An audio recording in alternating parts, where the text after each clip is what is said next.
may nagtanong sa akin.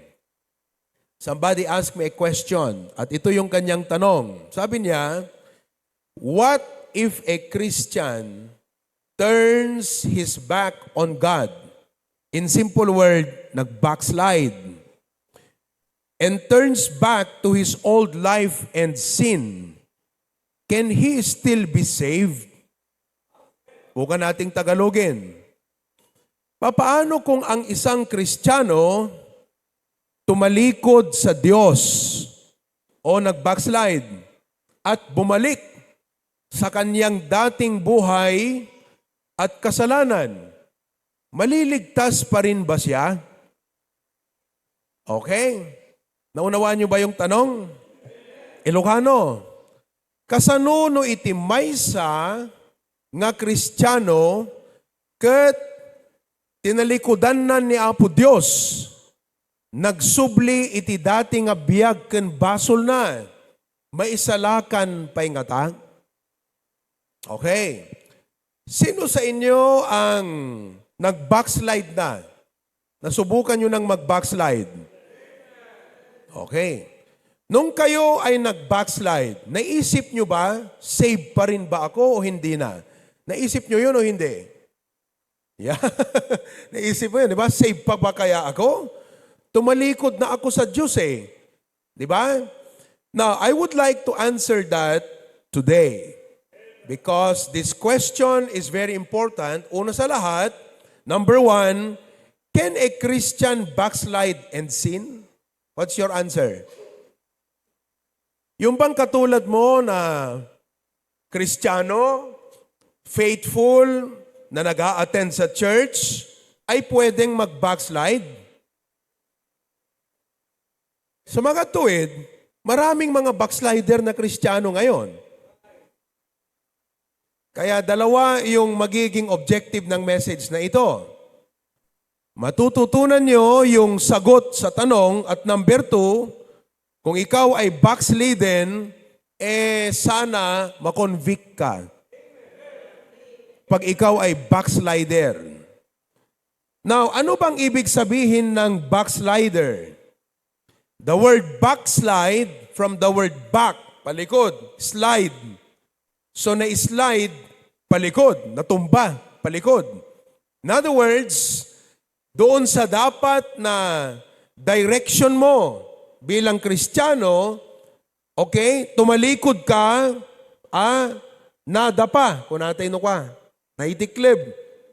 Uno imadayo iti apo, limamiis. Those are some of the associated terms or word with the word backslider.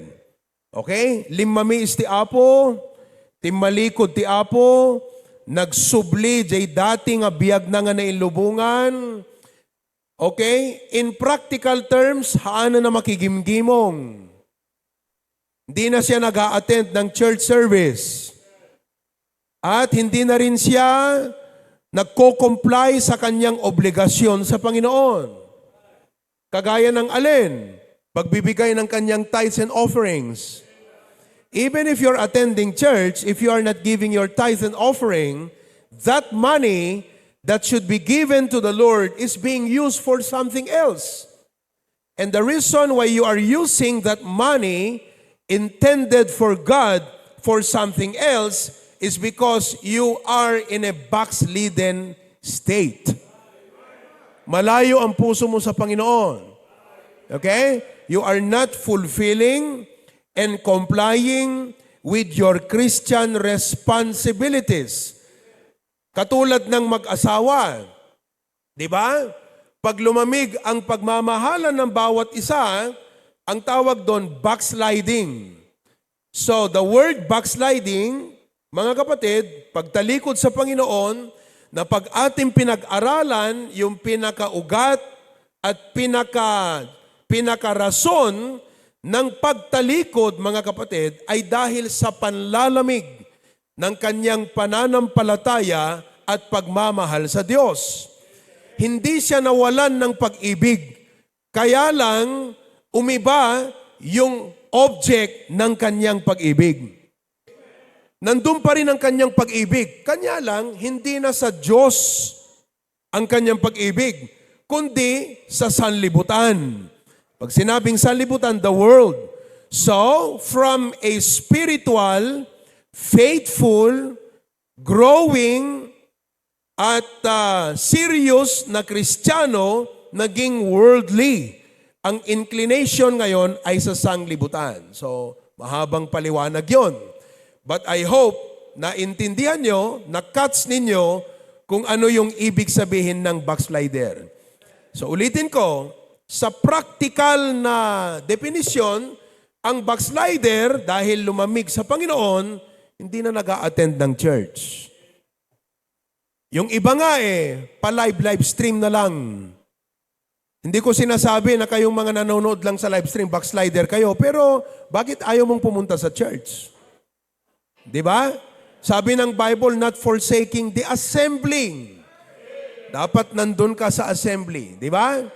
Oo. Now, I'm not saying that those watching abroad are backslidden because they are joining us via the online. Ang ibig ko lang sabihin is, mga kapatid, wala na yung pagmamahal mo doon sa gimong, sa assembly ng ating Panginoon.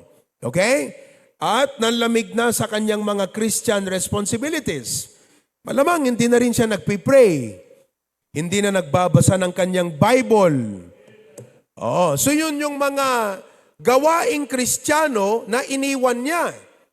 Pero ang backslider, hindi lang siya umiwan sa mga gawaing Kristiyano, kundi bumalik siya sa gawain ng hindi Kristiyano. It is two sides of one coin. Did you understand? Naunawaan niyo mga kapatid? So, tumalikod siya sa gawaing Kristiyano at bumalik sa gawain ng hindi Kristiyano. So ulitin natin, ano yung backslider? Para maliwanag, iniwanan ang Christian responsibilities. Ano yung Christian responsibilities? Magbigay nga kayo, pag-attend ng church, pagbabasa ng Bible, pananalangin, pagbibigay, pagsusoul winning, pananamit ng tama, basta yung kanyang Christian na gawain. Okay? At on the other hand, bumalik sa gawaing mundo, sanglibutan, at kasalanan. Ang tanong ay ito, pag ba yung Kristiyano umiwan sa kanyang gawaing Kristiyano at bumalik sa gawain ng sanglibutan at kasalanan, siya ay ligtas pa ba? Maliligtas pa ba kaya yon? Paano kung noong kasagsagan ng kanyang pagbabackslide ay namatay? Saan pupunta ang kanyang kaluluwa? Sa langit o sa impyerno? Sinong magsasabi na, ay hindi na pastor, sa impyerno na pupunta? Taas ang kamay. Okay? Ngayon, hindi nyo man itaas yung kamay nyo, pero kung ang sagot mo pastor, nag-backslide na yun umiwan sa Panginoon, bumalik sa sanglibutan at kasalanan, namatay, ay sa impyerno na yun. Pag yun ang sagot mo ngayon, kapatid, makinig kang maigi, gusto kong malaman mo, hindi mo naunawaan ang kaligtasan. At ito lang ang masasabi ko sa iyo, siguro kailangan mong i-confirm ang salvation mo. Teka, pastor, masyadong nag-fast forward ka. I know. Okay? Kasi bakit biglang yun ang sagot na pag ako may paniniwala na yung nag-backslide, pumunta sa impyerno. Ibig sabihin, kailangan kumaligtas. Kasi kapatid, hindi mo na unawaan yung salvation. Ngayon, fast forward yun ha, balik tayo muna. Alright? Pangalawa, ligtas pa ba yung nag-backslide? The answer is yes. Can a Christian backslide? Answer? Yes. Pag nag-backslide ang Kristiyano, saved pa ba? The answer is yes. Patutunayan natin kung bakit. Number 2, when a person receives Christ, ang tanong, what does he become? Sige nga, sagot. Pag ang isang tao ay tumanggap sa Panginoong Hesukristo by faith, siya ay naging ano? He becomes what? A child of God. Okay. Question. Are you a child of God? Ngayon, according to John chapter 1 verse number 12, John chapter 1 verse 12, ang sabi, let everybody read, go. But as many as received Him, to them gave He power to become the sons of God, even to them that believe on His name. So, I would like to first establish that foundation na may nangyari sa isang tao na tumanggap kay Kristo. Ano ang nangyari doon sa tumanggap sa Panginoon Kristo? Ulit, everybody listen. Once you are inside the sanctuary, you forget who you are and you listen to the Word of God. Okay? Ulitin natin. Alright? When a person receives Jesus Christ, what does he become? Now, are you a child of God? Totoo. Okay. When did you receive Christ as Savior? Can you ask your seatmate? Kailan mo tinanggap si Kristo na iyong tagapagligtas? Mahalaga yan. Okay?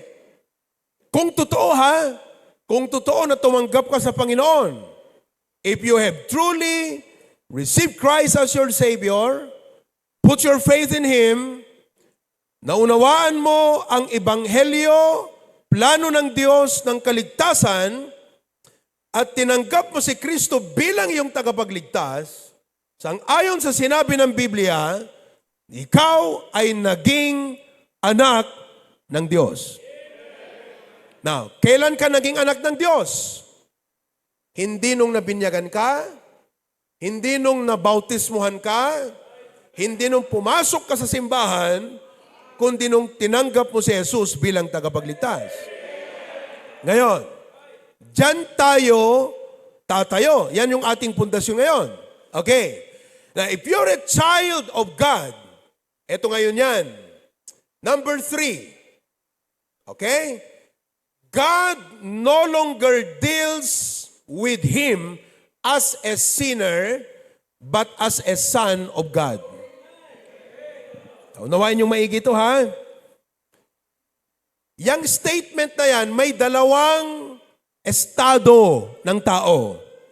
Yung una ay sinner. Yung pangalawa, son of God. Anong pinagkaiba nung dalawa? Ito, una sa lahat, yung sinner, nakakasala by practice. Yung Son of God, nakakagawa pa rin ng kasalanan by practice. So by practice, pareho silang nakakagawa ng kasalanan. Ang pinagkaiba, yung kanilang katayuan. Yung sinner, ang katayuan niya, kumbaga sa korte, guilty. Naunawaan po ninyo. Yung Son of God, ang katayuan niya sa korte, justified. Kapag aralan natin yung word na justified, kamakailan lang. Teka, pastor, medyo naguguluhan ako. Sige, kaya nga, sinusubukan kong isimplify at sinusubukan kong ipaliwanag ng maigi para mag-sink in ng maayos sa ating mga isipan. Amen po ba? Okay, naulit ko ha. Dalawang katayuan, sinner and son of God. Naulit ko, yung sinner nakakagawa ng kasalanan o hindi? Yes or no? Yes. Yung tumanggap na kay Kristo, na itinuring anak ng Diyos, nakakagawa pa rin ng kasalanan o hindi na? Pareho bang nakakagawa ng kasalanan? Anong pinagkaiba ng dalawa? Ang pinagkaiba, yung katayuan. Eto yon. Una, to the sinner. To the sinner, he is condemned because of sin. Sa isang hindi pa tumanggap kay Kristo, ang tawag ng Biblia sa kanya, sinner. Kumbaga sa korte, ang tawag sa'yo, ano bang tawag doon? Kriminal. Yung word na sinner sa Bible, sa legal term, ang tawag, kriminal. Saan ang lugar ng kriminal? Sa bilangguan. Ano ang nakapatong sa kriminal? Parusa. Ang tawag doon, condemned. The word condemned, parusa. Ayon sa Romans 5:18, ganito ang sabi, therefore, as by the offense of one. Ano yung offense? Ha? Pag sinabi mong offense, parang first offense, second offense, kasalanan. Dahil sa kasalanan ng isa, sino yung isa na nagkasala? Si Adam. Dahil sa kasalanan ni Adan, anong nangyari? Judgment came upon all men to condemnation. So nung magkasala si Adan, lahat na ng mga tao na ipapanganak at manggagaling sa kanya, ang sabi ng Bible, ay dadaan o pupunta sa kaparusahan at kapahamakan. Judgment and condemnation. Therefore, nung magkasala si Adan, ang tawag sa kanya, sinner. At dahil ang tawag ay sinner, ang katayuan niya, sinner, haharap sa kaparusahan. Ngayon, to a sinner, he will be condemned. Ngayon, even so by the righteousness of one, dahil sa katuwiran ng isa. Sino yon? That's Jesus. So dito sa Romans 5:18, may dalawang persona. Una, ang persona ni Adan, na dahil sa kanya, tayo lahat naging sinner. At yung pangalawa ay ang persona ni Kristo na dahil sa Kanya, tatanggap ng libreng, ano yung gift sa Tagalog? Libreng regalo upang mapawalang sala yung ating katayuan bilang makasalanan. Ito yan. So, to the sinner, he is condemned because of sin.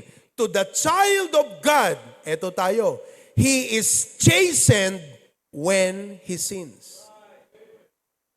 Halika rito, Nico. Illustrate ko lang sa inyo sa magitan ng ganitong persona. Okay? Alright. Nung hindi pa niya tinanggap si Kristo, ano ang katayuan niya sa harapan ng Diyos? Sinner. Nung tinanggap niya si Kristo, lipat ka rito, okay? Wala na siya sa katayuan na sinner. Kaya yung parusa sa kanya, wala na rin yun. Naunawaan natin. Nalipat siya sa katayuang ano? Child of God. Okay? Alright, balik ka rito. Nung hindi pa niya tinanggap si Kristo, sinner. Nagkakasala o hindi? Marami o kaunti ang kasalanan, it didn't matter because as a sinner, guilty is going to hell. Ngayon, tinanggap niya si Kristo. Nagkakasala pa rin o hindi na? Pero hindi na tatanggap ng parusa. Bakit? Wala na siya sa katayuang tatanggap ng parusa. Si Kristo yung tumanggap ng parusa on His behalf. Kaya ngayon, bilang anak ng Diyos, pag siya'y umiwan sa kanyang Christian responsibility, na pag-a-attend ng church, pagbabasa ng Bible, pananalangin, pagbibigay ng dapat niyang ibigay sa Panginoon, pagpapahayag ng Ebanghelyo, pagpapahayag ng Kristo sa kanyang buhay, iniwan niya yon, bumalik sa dati niyang buhay. Inom ng alak, sigarilyo, bisyo, barkada, kasalanan ng adultery, fornication. Ang adultery, kasalanan po ng may asawa, ha?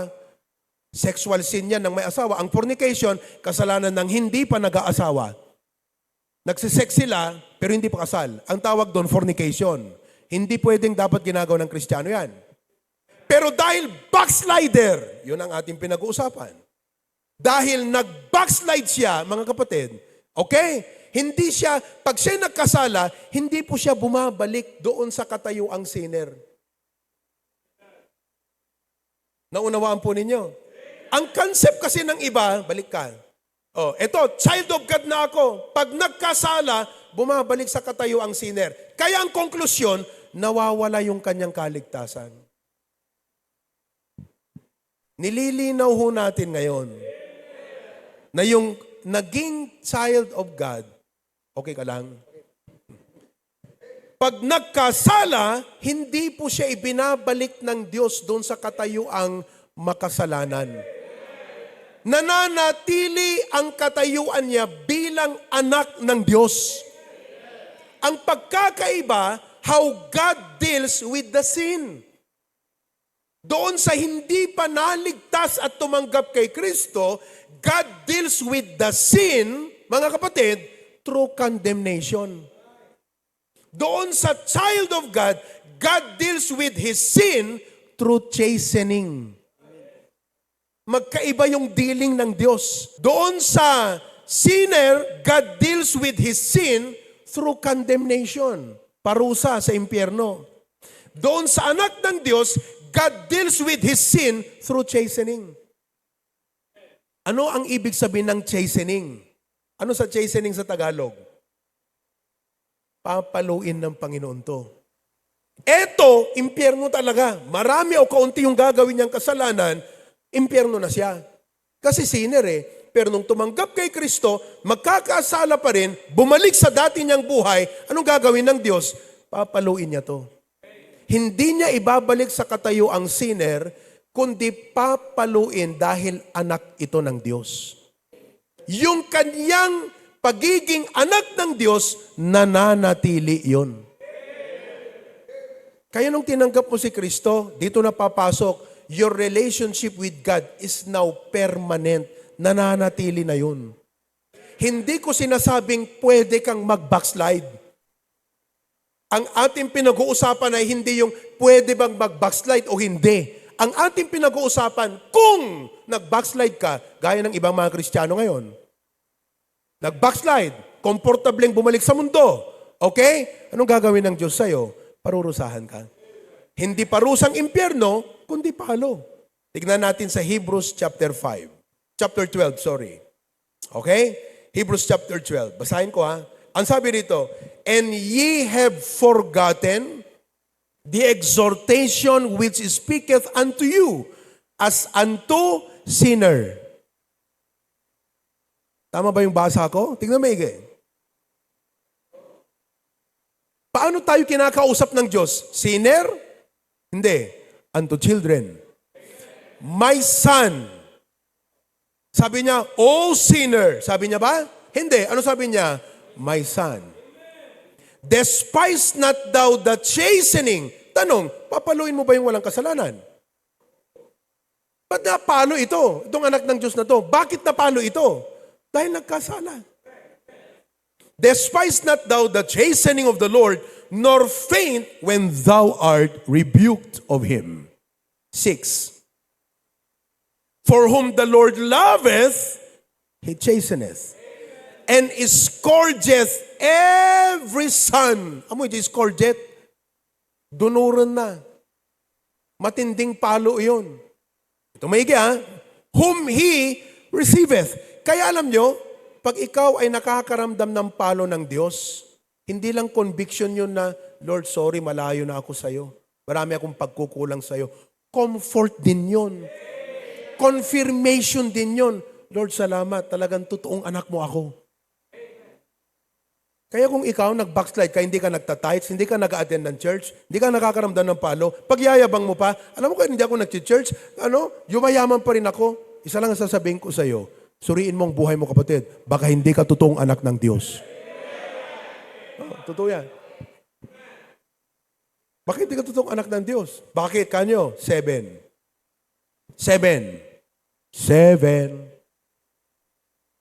If ye endure chastening, God dealeth with you as sinners.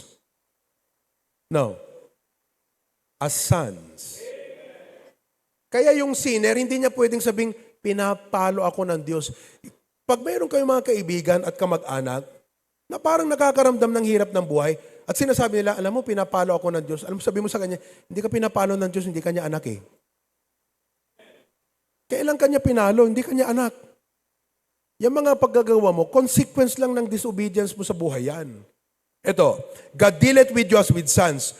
For what son is he whom the father chasteneth not? Sino bang anak na hindi siya papaluin ng kanyang tatay pag nagkasala?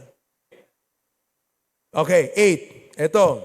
But if ye be without chastisement, whereof all, lahat ng mga anak, are partakers, then are ye bastards and not sons. Kaya kung kiniklaim mo, ligtas ako, tumanggap ako sa Panginoon Jesucristo, pero tignan mo yung buhay mo, backslider ka, hindi ka nag-a-attend ng church, hindi ka nagtatithe, hindi ka nagpipray, malamig ka sa Panginoon, hindi ka lang umiwan sa Christian responsibilities mo, bumalik ka pa sa dating buhay mong makasalanan, at wala kang nararamdamang palo, baka hindi ka anak ng Diyos. Baka nandyan ka pa kasi. Dahil kung anak ka ng Diyos, aabot sa iyo ang palo ng Panginoon. Kaya kung backslider ka at hindi ka nakakaramdam ng palo, search yourself. Wala akong pakialam kahit sino ka pa, sapagkat ang mahalagang pinag-uusapan dito, ang kaluluwa mo papuntang impyerno. And I have to speak this straight and honest with you para ma-convict ka. Oo. Tanungin mo sa Panginoon ngayon, bakit Panginoon? Nag-backslide ako, ganito ako, hindi ko ako nakaramdam ng palo sa iyo. Anak mo ba talaga ako? Sapagkat pag hindi, ngayon pa lang mga kapatid, magsisi ka na tumanggap ka na sa Panginoon. I'm not kidding. In fact, meron tayong mga magbabaptize mga yung mga disciple yun, di ba? We have other candidates for baptism. Akala nila nung sila ay nag-pray tumanggap sa Panginoon, na-save. Kanya lang, hindi pa nila naintindihan nun ng kaligtasan. So they had to confirm na tumanggap talaga sa Panginoon ng totoo. They had to really say, Lord Jesus, I understand the gospel now. And because of that, I receive you as my personal Savior. It was only through then and there, they got truly saved. They become a true child of God. Hindi biro ito mga kapatid. Amen po ba? Oh. Si Pastor BMA nga, ang tindi pag nagbigay ng invitation eh. Merong isang Sunday, merong isang bisita na nakatayo. Kasi sabi niya, everyone stand. Those of you who would like to be saved, would like to come to Jesus Christ to receive Him as Savior, come forward. Itong isang member na to, kinakausap niya yung bisita. Sabi niya, mag-forward ka na. Itong bisitang ito, gumaganon lang. Gumaganon. Naasar, nagalit si Pastor BMA. Sabi niya, huwag mong kausapin yan. Kung ayaw niyo maligtas, hayaan mong pumutang impyerno yan.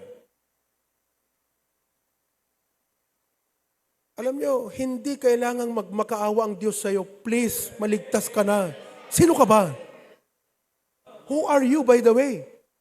Para ang Diyos magmakaawa sa iyo. Please, maligtas ka na. Ikaw nga ang dapat magmakaawa eh. Tira ka.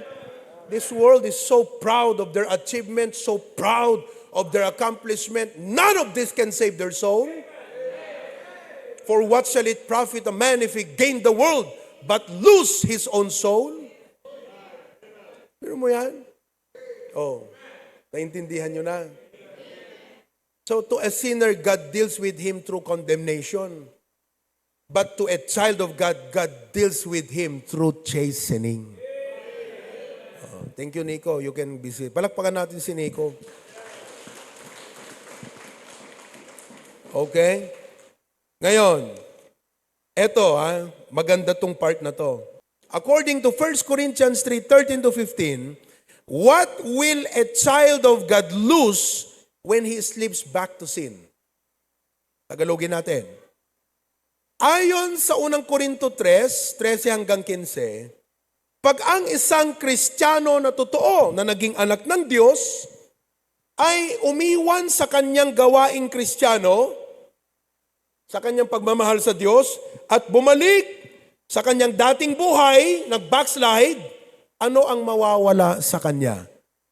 Is it his heavenly inheritance or his heavenly reward? Ngayon gusto kong linawin may dalawang bagay dito.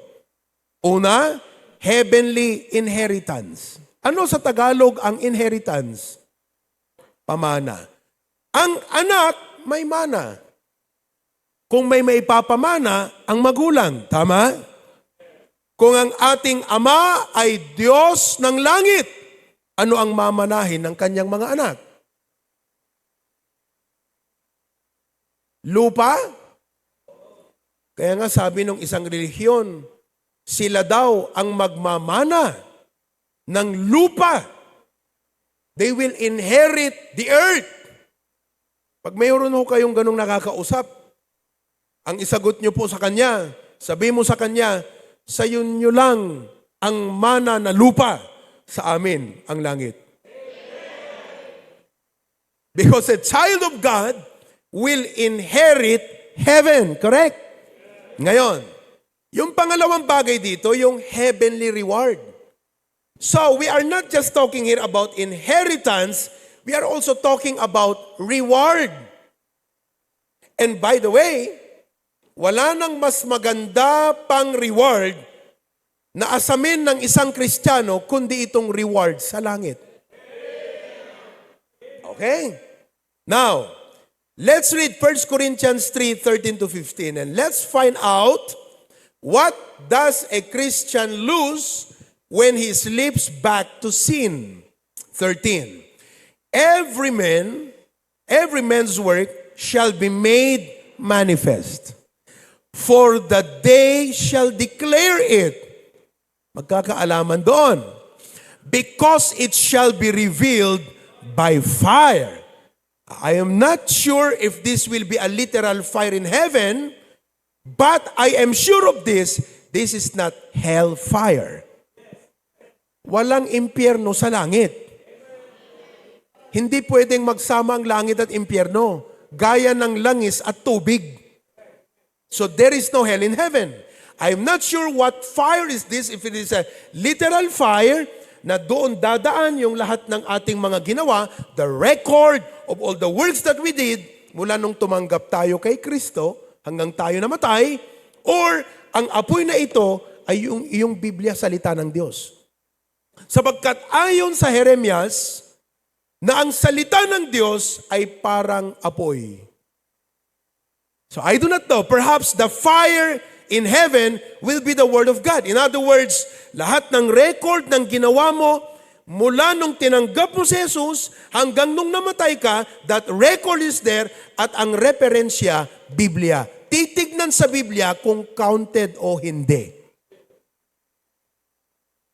Kaya nga, that's one of the reasons kung bakit talagang serious ako naglilingkod sa Panginoon eh. I want to make sure that when I get to heaven, what I did on earth with the life that God impabulod na Kanya, talaga namang matutuwa ang Diyos sa ginawa ko sa buhay ko. Kasi yung buhay mo, kapatid, hindi sa'yo yan. Hiniram mo lang yan. Binili yan ng Diyos. Dapat ang mindset mo, hindi ka selfish. Dapat ang mindset mo, steward ka. O, balikan natin ha. The fire shall try every man's work. Yung pong salitang every, hindi po included yan yung unsaved. Walang unsaved sa langit. Walang unsaved doon. Ang nasa langit at pupunta lang sa langit ay saved. Ngayon, ang setting po nito, langit. Kaya lahat ng naroon na sinabing every man, lahat ng ligtas. Every man's work of what sort it is. Titignan. Verse 14. Ngayon, if any man's work abide, pag yung ginawa niya, halimbawa, yung given na time, inialay niya yan sa gawain ng Diyos. Ano sabi? Abide, nanatili. Bakit kayo nanatili? Hindi nasunog. Bakit hindi nasunog? Sapagkat yun ay ginawa niya yung kalooban ng Diyos sa buhay niya. If any man's work abide, which he hath built thereupon, he shall receive a what? Reward. Kaya ang sabi ng Mateo Kapitulo 6, lay up treasures in heaven. Tayong mga Ilocano, talaga pagdating dyan sa ipon, mga kapatid, dalawang bagay. Una, pinag-aagawan ng ipon sa dagat. Oo. Tita Eden, hindi nyo naabutan ng ipon ngayon. Nakatikim ka? Wala, hindi mo naabutan eh. November yan eh. Pero hindi yun ang ipon na yun. Ang pinag-uusapan natin, savings. Kaya sabi nila, kuripot ang Ilocano. Hindi, matipid. Ang Ilocano, nagsisave yan kasi may gustong bilhin. May pinapangarap na, bibilhin yan. Ngayon, pag naging Kristiyano ka, ina-address ng Panginoon yan. Hindi masama ang mag-save. Kanya lang, dapat ang priority ng sinisave mo, treasure in heaven, not on earth. You can be rich on earth, but not toward God. Kaya nga kami mga pastor, dyan kami pumapasok na nagcha-challenge sa inyo eh. Na, mga kapatid, pinapaalalahanan namin kayo. Sabi nga ng Biblia, paalalahanan mo ang mga mayayaman na huwag silang mayayabang. Dito sa church, hindi porke mayaman ka, mas special treatment ka. Walang ganon. Oo, walang ganon. Kasi hindi tinitignan ng Panginoon yung estado mong yan. In fact, sa Panginoon, pag tinitignan kanyang mayaman, ang tingin niya sa'yo, to whom much is given, much is required. Kung ikaw ay nakita ng Diyos na pinagkatiwalaan na mas malaki ang ine-expect niya na ibibigay mo sa Kanya. Ngayon, kung kaunti, kapirangkot ang binibigay mo sa Panginoon, you're not pleasing God. Anyway, balik tayo. Lumalayo tayo eh. Dumadami yung ating usapan. If any man's work abide, which he had built thereupon, he shall receive a reward. 15. Ito ngayon. If any man's work shall be burned. Ba't nasunog? Ayun yung pagbabackslide niya eh. Lahat ng ginawa mo nung nag-backslide ka, sunog eh. Kahit pa nilike ng tao yan, kahit sa tao may value yun, sa Diyos wala. Isa lang ang may value sa Panginoon, yung ginawa mo ang kalooban niya. Kaya nga, only one life will soon be passed. Only what is done for Christ will last. Be careful how you spend your life. You cannot manage time because time cannot be stopped, time cannot be stored, time cannot be saved. You can only organize how you use the time that takes all the time. Di mo pwedeng i-manage ang oras. Pwede mo lang i-organize ang priority mo sa mo gagamitin ang ibinibigay ng Diyos na panahon sa iyo. Oh, nasunog. Oh, ulitin natin ha. If any man's work shall be burned, nasunog, he shall suffer loss. Teka. Sabi nung mga ibang relihiyon, pag daw siya nag-backslide, ang equivalent sa langit, sunog yung ginawa. Correct? Nawawala daw yung kanyang kaligtasan.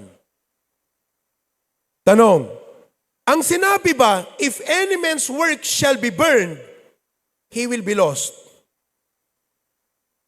Yung ba nakalagay? If any man's work shall be burned, he shall be lost. Yung ba nakalagay? Hindi. Ang nakalagay, he shall suffer loss. Ano yung nawala sa kanya? Yung kaligtasan? Hindi. Ang nawala sa kanya, reward.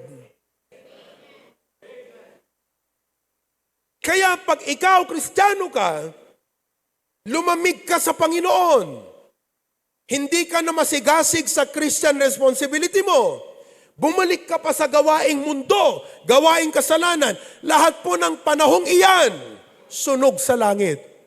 Nang ibig sabihin nung sunog, wala kang matatanggap na reward. Pero ang sabi, he himself shall be saved.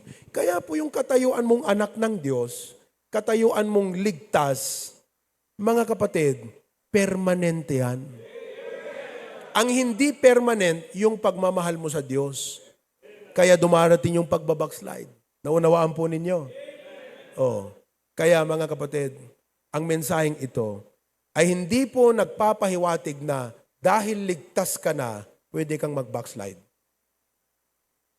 Eternal security doesn't encourage any Christian to backslide. And it doesn't give you the license and freedom to do whatever you want. Anyway, I am saved. Totoo. Save ka kahit mag-backslide ka. Kaya nga sabi nung tanong sa akin Pastor, kung ganyan ang paniniwala nyo, you are giving those Christians who go back to the world, binibigyan mo sila ng rason na maging masaya. Happy sila. Kahit nag-backslide ako, anyway, ligtas ako. Totoo naman, nag-backslide ka, ligtas ka, tama. Sabing ganyan, di binibigyan mo sila ng kaligayahan? You're giving them a reason to be happy na kahit nag-backslide, ligtas pa rin. Ano ang sagot ko doon? Anong sagot ko doon? Very simple. Sabi ko, kung ang isang tao ay ligtas, hindi siya ganyan mag-isip. Kaya siya nag-iisip ng ganyan, hindi totoong ligtas yan. Because if a person has truly understood God's plan of salvation, that the Father sent His Son and Jesus died on the cross, you understand His suffering and sacrifice. We did not do anything para ma-deserve natin ang kaligtasan. We cannot risk it. Ito nga yung explanation ko dyan. Ganito dati ang Diyos at tao, on sila. Nung magkasala si Adan at Eva, nagkahiwalay, off sila. Ito ang Diyos, ito ang tao, magkahiwalay. Pero dahil mahal ng Diyos ang tao, pumunta si Jesus to come and save men. Pero ang tao lumalayo pa rin sa Diyos. Hanggat may lumapit na baptist sa Kanya, ipinahayag ang ebanghelyo na unawaan niyang kaligtasan at tumanggap kay Kristo, naging on na sila sa Panginoon at permanent na yan. Pag naunawaan mo yan, kapatid, hindi mo isipin na, anyway, ligtas na ako, pwede na ako magkasala. Wala sa utak ng totoong Kristiyano yan. Sa bakaran sabi ng Bible, if any man be in Christ, he is a new creature. Kaya pag na-save ka talaga, hindi magiging kabigatan sa'yo yung sumunod ka doon sa buhay na nais ng Panginoon.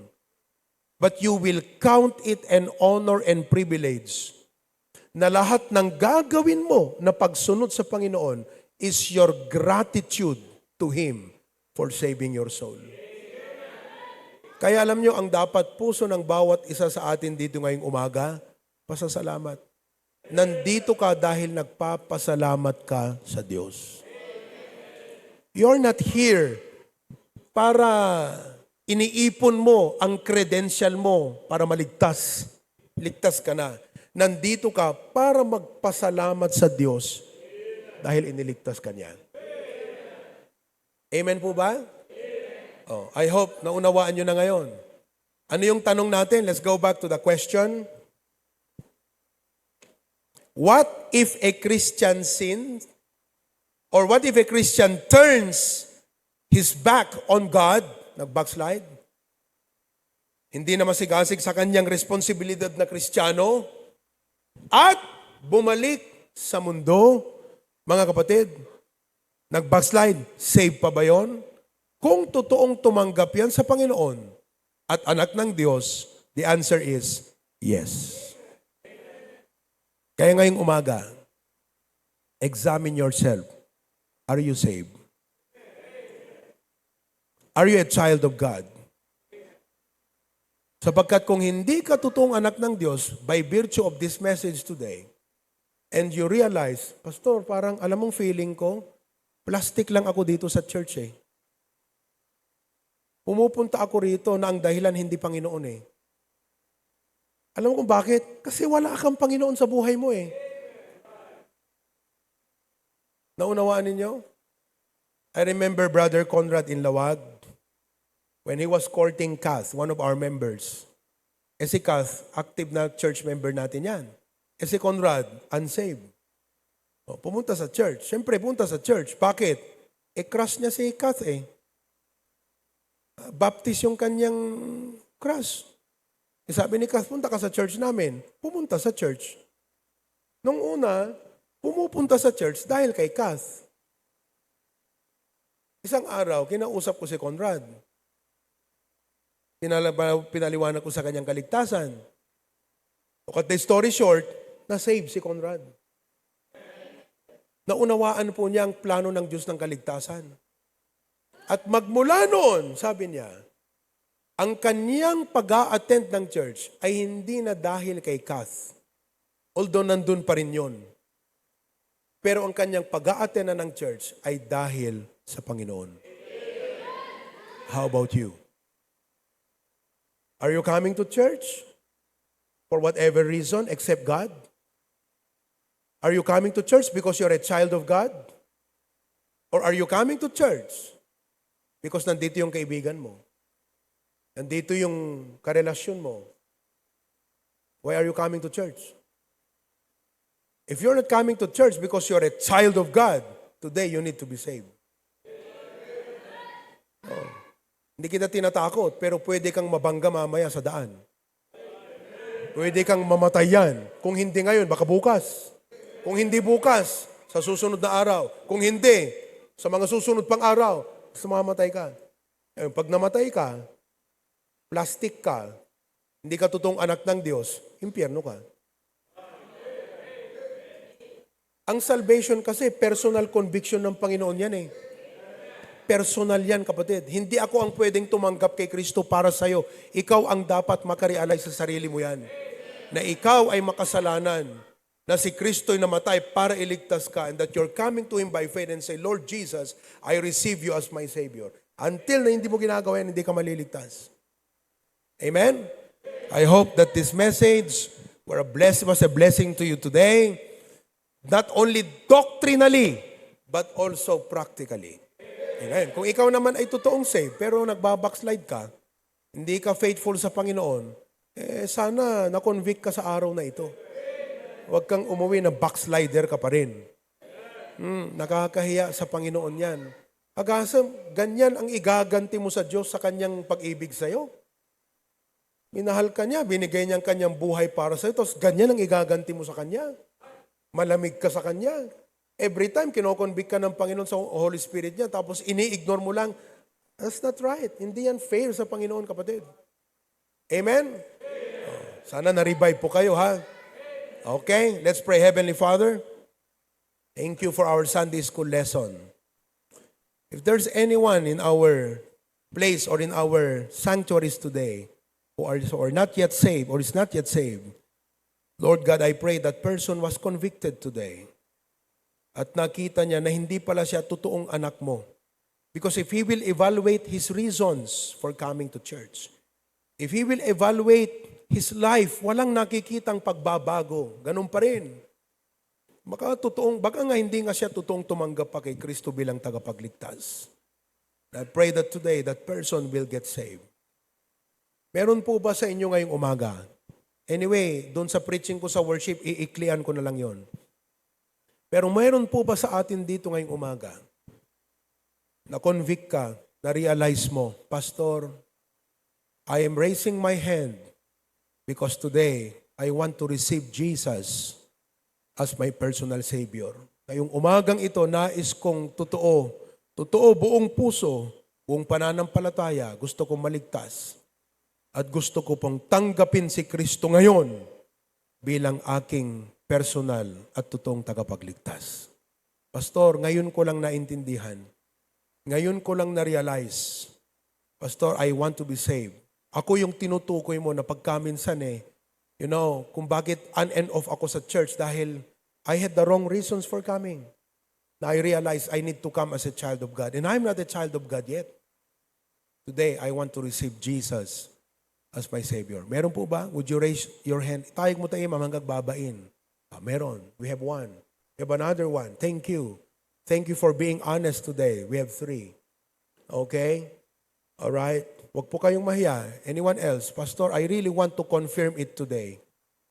Gusto kong i-confirm ngayon na talagang ako'y totoong tumanggap sa Panginoon. Yeah. Come on. Raise your hand. Meron. There's another one. There's another one right there. Okay? Anyone else? Sa mga sanctuaries, tignan nyo ha. Okay? Alright. Every head be bowed, every eye be closed. Wala pong tumitingin ha. I want those who raise their hand to stand up. Huwag kayong mahiya ha. This is you and the Lord. Okay? Would you stand up? Thank you. Just stand up. Pag tumayo ka, just stand up. Come on. Pag ikaw ay nagtaas ng kamay, rather.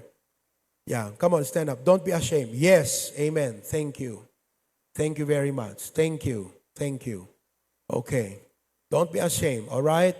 Now, you stood up today. I know tayong mga Ilocano, medyo mahiyain. But no one looking around. If you have stood up this morning, would you come forward? I would like to lead you to the Lord right now. Hanggang mababain. May katisango. Come on. Hindi po nakakahiya na aminin. Makatuwid mga kapatid, nakaka-bless nga sa puso na malaman na, lika. Come on, come forward right now. Come on, come forward. Praise the Lord. There's another one right there. Come on. Amen. Yeah, ikatisango. Kunam apo, mabigbig ko ita na po, hanak pa gayang pudno nga na isalakan. Sumalang nga kastoy tibiyag ko. Apo, tahan ko pa'y pudpud no gayam nga naawat ni Apo Jesus nga mangisalakan. We also have folks there in Lawag who came forward. Thank you very much. Okay, may mga lumapit sa harap. We have another one in Dingras. Okay, very good. Now, I want you to bow your head and close your eyes. Kadagay nga dati sango ita. Sumurot kay kadeti nga kararag, okay? Ang ko akararag, do di kat personal akararag mo, okay? Makipagkararag ka kanyak, surutan nak, Apo Jesus, agyaman ak unay, ti mensahe itang abigat, nabigbig ko Apo, asyak man nagbasol, kasapulan ka itibiyag ko. Apo Jesus, adtuyak nga umasideg, awatan ka, babaan ti pamati, nga kas personal, amang isalakan, ken manubot ko. Anyan nga ragsak, ti kaungan ti pusok, nga inbilang nak, nga may isa nga anak mo, gaputa inawat ka. Lord Jesus, thank you for saving my soul. Amen.